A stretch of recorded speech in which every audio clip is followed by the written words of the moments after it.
Okay, like I said, I was going to go ahead and video my lesson for today. So what I'm expecting is, these are my expectations. I'm expecting everybody to follow STAR expectations. S is for strive to do your best. T is for take responsibility. A is for act appropriately. And R is for respect others and self. So what I'm hoping is that all of you respect each other enough to get the work done so that when I come back, I can give everybody full credit for the work that they did today. So with that, I'm going to also touch on these are my three intentions. I always have three intentions every time. This hasn't changed since the beginning of the year till now, second semester. Number one, my number one intention is that when you grow up to be smarter than me. I want everybody in this classroom to grow up to be smarter than me. Okay? The second thing is, I want everybody in this classroom to grow up to make more money than me. And the last thing is, I want everybody in this classroom, number three, I want everybody in this classroom to grow up to be happier than me, okay? And I'm gonna cover my heart right now with that. So this is what I want. So when I leave these lesson plans behind and I ask people to do their work, even when I'm not here, and even with a sub, I'm asking you to do these things because I want you to make more money than me, I want you to be smarter than me, and I want you to be happier than me when you grow up. So with that, let's go ahead and go into our math lesson. So to begin, you know that we've been working on simplifying expressions. So when I come over here, what I'm expecting is that you're going to open your learning log and you are going to format your learning log on the left side. You're going to turn to the next two clean pages, and on the left side, you're going to write output. And in parentheses, you're going to write me. This is you, okay? Then you're going to write, I notice, I wonder. Then you're going to write, how did you do that? Question mark. Why is that true? Question mark. And does that always work? Question mark. Because you're going to write that information here on your learning log. On the right page, you're going to write input. And over here is Mrs. Soto. I am Mrs. Soto. I'm the one that gives you the input. On the left side is your output. That's what comes from you.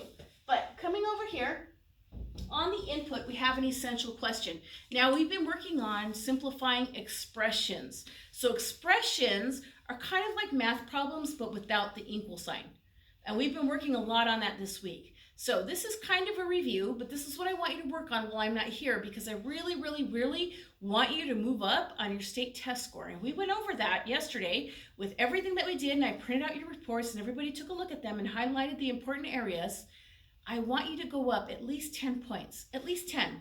Okay, so with that, let's go over here to essential question. So the essential question for today's lesson is, how, and as I'm writing, remember when I'm writing, you're writing, and you are writing this in your learning log.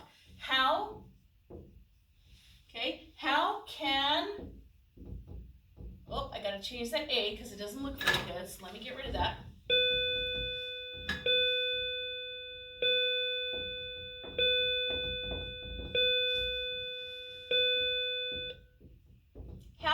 How can I use properties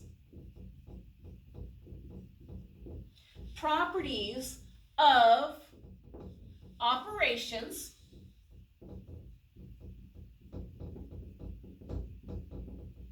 Now remember, the operations that we're talking about is addition, subtraction, multiplication, and division. So I'm going to write those in here. Addition, subtraction, multiplication, and division. So how can I use properties of operations to generate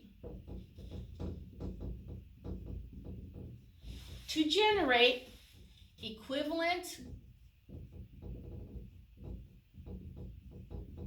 expressions?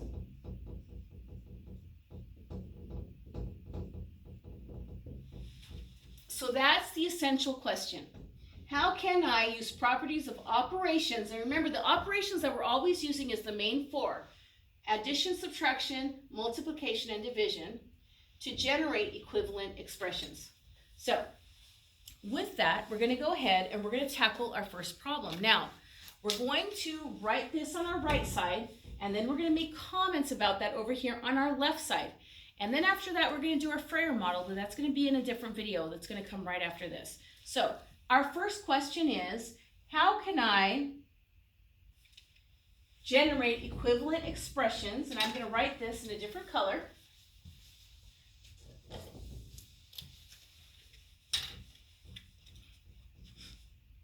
For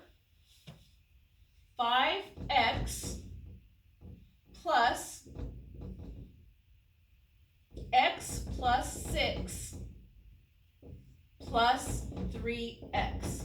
So what you're going to write in your learning log is 5x plus x plus 6 plus 3x. Now, the very first thing that we have to do, and many of you probably remember this from this week, the first thing that we have to do is we have to rewrite the expression. But we have to rewrite the expression after we understand which operations we're going to be using. So in this problem, are we using addition, subtraction, multiplication, or division? And as I'm looking in this, I can definitely see in 3 areas, addition, addition, and addition. So over here off to the side, I'm going to write add. I know that I'm going to have to add like terms. So I'm going to go ahead and I'm going to rewrite the expression. And I want you to do this in your learning log. 5x plus x plus 6 plus 3x. So what I'm expecting to see in your learning log that you rewrote the expression 5x plus x plus 6 plus 3x. Now, when we're looking at this, remember we have to add like terms. So I'm going to come over here with my green marker and I'm going to draw a square around the like terms. So I'm looking at like terms, and hopefully you're already remembering, oh yeah, I remember what like terms are. It's when they have an integer, a number right next to a letter. That is the same. So over here, I'm going to draw a square around 5x. Now I'm coming over here, and I'm going to draw a square around plus x. Now remember, you have to include whether it's a plus or a minus in front of that integer or that variable, which in this case, it's x. Am I going to draw a square around this? No, I'm not, because this is not a like term. There isn't an x next to the 6. But over here, I'm definitely going to draw a square around plus 3x. So here we have an x, here we have an x, and here we have an x. So make sure that you understand that the only reason why I am going to be working with these 3 is because they are like terms. So let's take a look at that. This says 5x. So I have to count x. How many times? 5 times. 1, 2, 3, 4, 5. So I'm going to draw 5 x's. 1, 2, 3, 4, 5. Now, I've drawn my 5 x's and I look over here. Over here it says plus x. How many x's do I see there? Only 1. We don't have to draw the 1 in front of it. We don't have to write the 1 in front of it. I can see that there is 1 x all by itself. So, plus 1x. Now remember, we're not counting this because this is not a like term. Over here, this is telling me to count plus 3 x's. So now let's look at all of these x's. So when I look at this, I have 5 x's over here, plus 1x, plus 3x. So I want you to count with me. Let's count together. 1, 2, 3, 4, 5, 6, 7, 8, 9. So when I count all those, I come up with 9 x's. I counted x 9 times. I counted x 9 times. I counted it 5 times. I added 1 more, which is 6. And then I add in the 3. 1, 2, 3. That equals 9. So 9 x's. Okay, so 9x. Now when we look over here, I see plus 6. It's all by itself. It doesn't have any other like terms. So I get to come over here and I get to write 6. So the answer, one of the answers when we're going back to how can I use properties of operations, addition, subtraction, multiplication, and division to generate equivalent expressions. Here I added and I came up with 9x plus 6. So this is what I am expecting to see in your learning log. I want to open it up and I want to give you a grade for having written all of these. Now, I'm going to go ahead and you can pause the video here because now I'm going to erase this. Because 9x plus 6 isn't the only equivalent expression that we can find. So I'm going to go back to this and I'm going to rewrite it. So on your learning log, you're going to keep writing this down.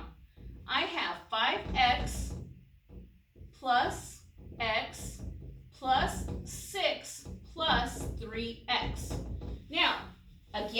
going to go back through the same process, and I'm going to draw a square around all of my like terms. So I have 5x plus x plus 3. Now, what I actually can do, if I'm using the properties of operations to generate equivalent expressions, I can actually create another expression out of this expression. I could say 5x, 1, 2, 3, 4, 5, plus 1x, which equals 6 x's, plus 6 plus 3x.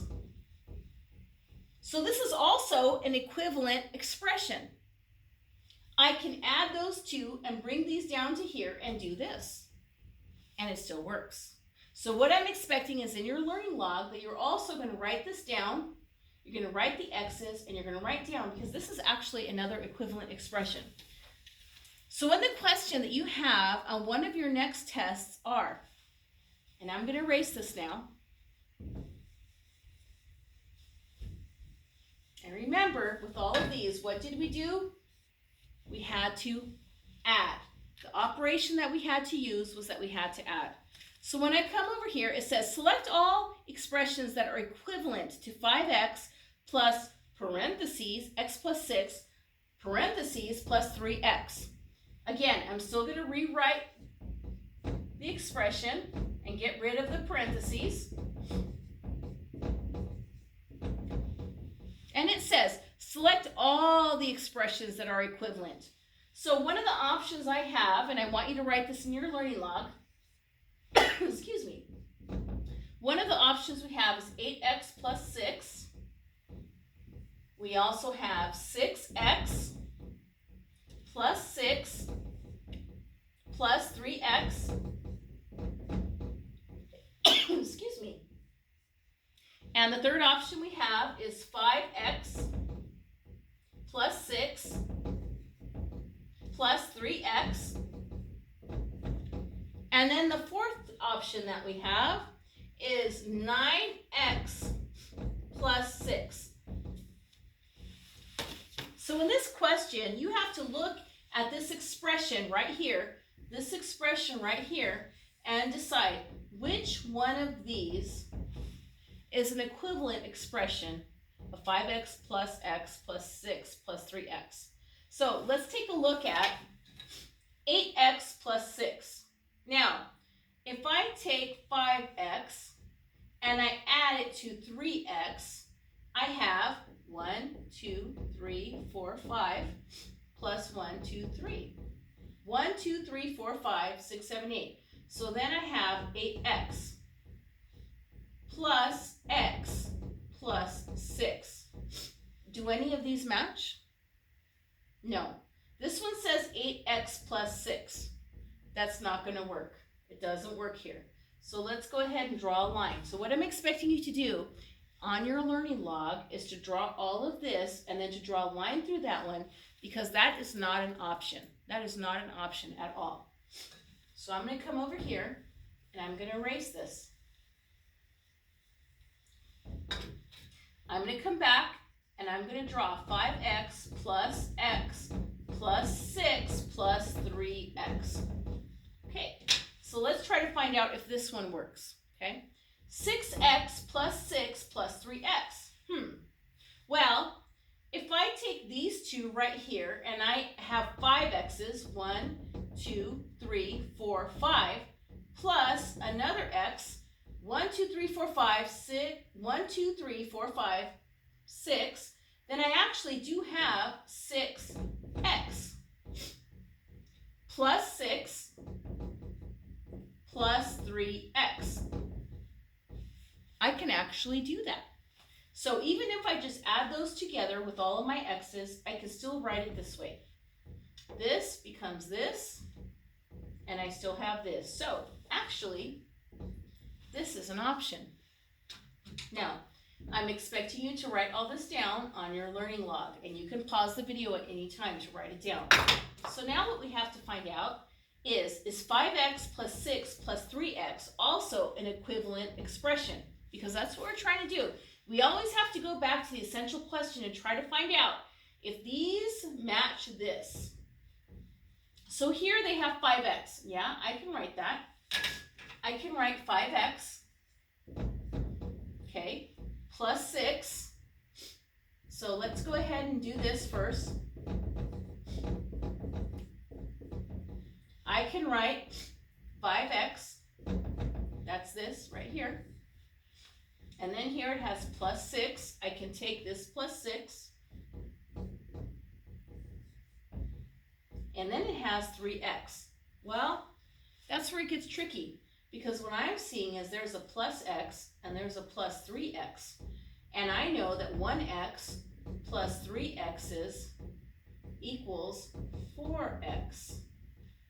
4 x's. So this one doesn't work. So I can't choose it. Okay, so now I'm going to go back and I'm going to erase this again. And remember, you can pause the video at any time. I'm going to rewrite this equation without the parentheses because there's no multiplication involved. Okay, so we need to find out, is this one of the equivalent expressions? We already know the 6x plus 6 plus 3x is an equivalent expression. So now we have to find out 9x plus 6. So I'm looking over here, 9x. If I take 5x plus x plus 3, let's take a look at that. Over here I have 5x's plus 1x plus 3x's, let's count. 1, 2, 3, 4, 5, 6, 7, 8, 9. So actually I have 9 x's. And what do I have left over? Because this isn't a like term, it's just a plus x 6. Plus 6. So in this particular problem, when the question says, how can I use properties of operations, and in this case we used addition, to generate equivalent expressions, I was able to generate 2 equivalent expressions that match this original expression. Okay, so I'm expecting you to write all of that in your learning log. So don't write really big, please write normally small. You don't have to write microscopic, but write so that I can see it. You can pause this video anytime and you can copy down the notes, because the answer is actually, these are the options right here. I was able to take this and find out that this is an equivalent expression and this is an equivalent expression. So when I come over here to the I notice and I wonder, what did I notice about this expression? What did I notice about this expression? I noticed that in this expression, I noticed that I had to use addition. This is what I want you to write on your output side. I noticed that I had to use addition, and it's true. I had to use addition, and I wrote it right here. I wonder. What did I wonder about that problem? I wondered if the parentheses mattered.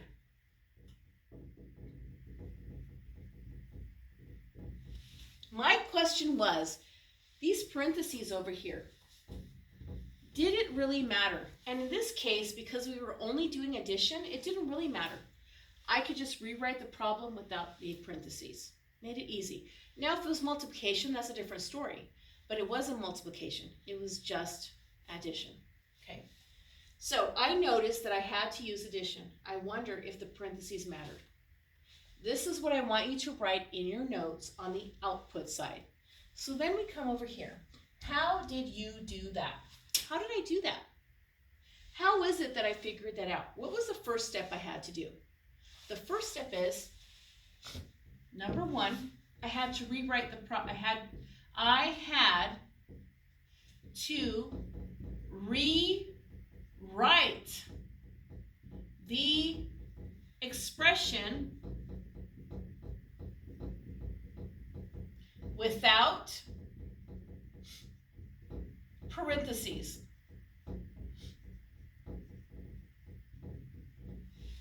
Step number one. Step number one is that I had to rewrite the expression without the parentheses. Okay, step number two. Do you guys remember what I did for step number two? Because I do. I drew squares around the like terms. Okay, so step number two. I drew squares around the like terms. I did. And then, how did I do that? Step number three, I added the like terms. Step number three, I added the like terms. Okay. So this next question, question number two says, why is that true?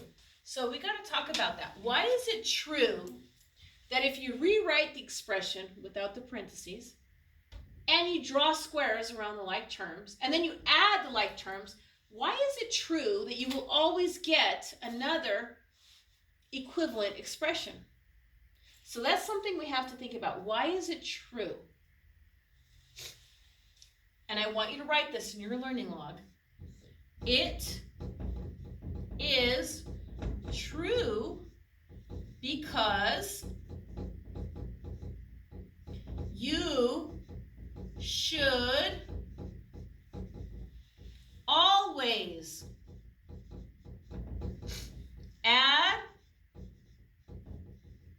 subtract, oh, sorry, my bad. You should always add or subtract like terms. Why is that true? It is true because you should always add or subtract like terms. The last question, question number three says, does that always work? Does it always work to do it that way? Yeah, it does. It does always work. I'm not going to show you things that don't work. I'm only going to show you things that do work. And I want you to get an A in this class. I want your state test score to go up at least 10 points. And we talked about that yesterday when everybody looked at the reports. I want you to go up. So I'm only going to show you things that actually work, strategies that actually work. So this last question, does that always work? The answer is a resounding and huge yes. Okay. So with that, we're going to work on, so that is the first thing you're going to do. You're going to write this. You're going to copy all this down into your learning log. So you're going to have those at your desk and you're going to get that taken care of. And then after you do that, then I'm going to have you work on the Frayer model, and we're going to talk about that in just a moment.